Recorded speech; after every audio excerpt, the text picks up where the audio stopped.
ગુજરાત ન્યૂઝમાં આપનું સ્વાગત છે। સીએમના હસ્તે અંબાજીમાં પરિક્રમા મહોત્સવનો આરંભ। અંબાજી ખાતે શ્રી 51 શક્તિપીઠ પરિક્રમા મહોત્સવ 2025માં મુખ્યમંત્રી ભૂપેન્દ્રભાઈ પટેલની વિશેષ ઉપસ્થિતિમાં થયો પ્રારંભ। મુખ્યમંત્રીશ્રીએ પાલખી તથા ઘંટી યાત્રાને કરાવ્યું પ્રસ્થાન। મુખ્યમંત્રી ભૂપેન્દ્રભાઈ પટેલની વિશેષ ઉપસ્થિતિમાં અંબાજી ખાતે શક્તિપીઠ પરિક્રમા મહોત્સવ 2025નો પ્રારંભ કરાયો હતો। મુખ્યમંત્રીએ રાજ્યની સુખાકારી માટે જગત જનની માં અંબાના દર્શન કરીને પાલખી તથા ઘંટી યાત્રાને પ્રસ્થાન કરાવ્યું હતું। મુખ્યમંત્રીના હસ્તે લોકાર્પણ સહિત દિવ્યાંગ લાભાર્થીઓને સહાય વિતરણ સહિતના કાર્યક્રમોનું આયોજન કરાયું। ગુજરાત સરકાર, ગુજરાત પવિત્ર યાત્રાધામ વિકાસ બોર્ડ તથા શ્રી આરાસુરી અંબાજી માતા દેવસ્થાન ટ્રસ્ટના સંયુક્ત ઉપક્રમે પવિત્ર યાત્રાધામ અને ખાદ્ય શક્તિપીઠ અંબાજી ખાતે 3 દિવસીય પરિક્રમા મહોત્સવનું આયોજન કરાયું હતું। મુખ્યમંત્રી ભૂપેન્દ્રભાઈ પટેલે રાજ્યની સુખાકારી માટે જગત જનની આદ્યશક્તિમાં અંબાના દર્શન કરીને પૂજા અર્ચના કરી હતી। તેમણે ભટ્ટજી મહારાજના દર્શન કરીને આશીર્વાદ મેળવ્યા હતા। મુખ્યમંત્રી ભૂપેન્દ્રભાઈ પટેલે અંબાજી ખાતે અંદાજિત 12 કરોડના ખર્ચે તૈયાર થયેલ નવનિર્મિત સંસ્કૃત મહાવિદ્યાલય બિલ્ડિંગનું લોકાર્પણ કર્યું હતું। મુખ્યમંત્રીએ સંસ્કૃત મહાવિદ્યાલય બિલ્ડિંગનું નિરીક્ષણ કર્યું। આ પ્રસંગે પાઠશાળાના વિદ્યાર્થીઓ દ્વારા શાસ્ત્રોક્ત મંત્રોચ્ચાર કરાયા હતા। નવનિર્મિત સંસ્કૃત મહાવિદ્યાલયનું બિલ્ડિંગ અંબાજી માતા દેવસ્થાન ટ્રસ્ટના સ્વભંડોળમાંથી બનાવવામાં આવ્યું છે। અદ્યતન સુવિધાઓથી સજ્જ આ વિદ્યાલય સાથે છાત્રાલય પણ બનાવવામાં આવી છે। આ નવીન બિલ્ડિંગમાં 150 જેટલા વિદ્યાર્થીઓના શિક્ષણ અને આવાસનો સમાવેશ કરાયો છે।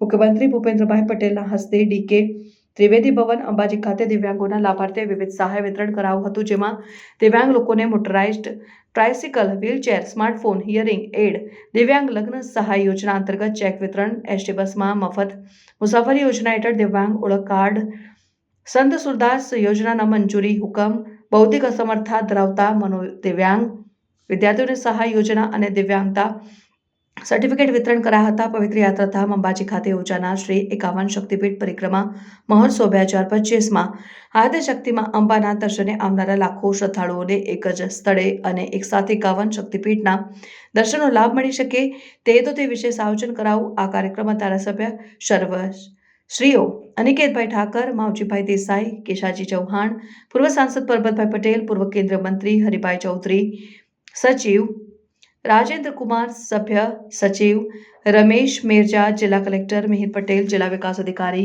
MJ દવે, જિલ્લા પોલીસ વડા અક્ષય રાજ મકવાણા સહિત સંસ્કૃત મહાવિદ્યાલયના આચાર્ય હિંમતલાલ દવે, વિદ્યાર્થીઓ અને બહોળી સંખ્યામાં દર્શનાર્થીઓ ઉપસ્થિત રહ્યા હતા। સંજીવ રાજપૂત। એક તરફ પ્રયાગરાજમાં ત્રિવેણી સંગમ સ્થળે એક મહાકુંભ ચાલી રહ્યો છે, બીજી તરફ આપણે અંબાજી ધામમાં જગત જનની માં અંબાની પરિક્રમા મહોત્સવમાં લાખો ભક્તો માતાજીની ભક્તિમાં લીન થવાના છે। વિશ્વ નેતા અને યશસ્વી વડાપ્રધાન શ્રી જગદંબાના પરમ ઉપાસક મોદી સાહેબની પ્રેરણા અને માર્ગદર્શનમાં વિરાટ ધર્મોત્સવ વિશ્વનું આકર્ષણનું કેન્દ્ર બન્યું છે। 51 શક્તિપીઠ અંબાજી ધામમાં અનેરું સ્થાન ધરાવે છે। દેશના અન્ય સ્થળોએ જે શક્તિપીઠ છે તે બધા જ શક્તિપીઠના દર્શન પૂજન એક જ સ્થળે અંબાજી ધામમાં લોકો કરી શકે તેવું વડાપ્રધાનશ્રીનું વિઝન સાકાર થયું છે। એક ભારત શ્રેષ્ઠ ભારત શ્રી મોદી સાહેબની સંકલ્પના અંબાજી ધામમાં 51 શક્તિપીઠ પરિક્રમા મહોત્સવથી પાર પડી છે। આદરણીય શ્રી નરેન્દ્રભાઈ અંબાજી શક્તિપીઠ ખાતે દર્શન પૂજા અર્ચન માટે આવનાર ભાઈ ભક્તો એક જ સ્થળે 51 શક્તિપીઠના દર્શન કરી શકે તેવી કલ્પના કરી હતી। તેના પ્રયાસોના પરિણામે અંબાજી ખાતે 51 શક્તિપીઠનું નિર્માણ થયું છે।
સમાચારોની અવનવી અપડેટ્સ માટે જોતા રહો સેક્યુલર ગુજરાત ન્યૂઝ.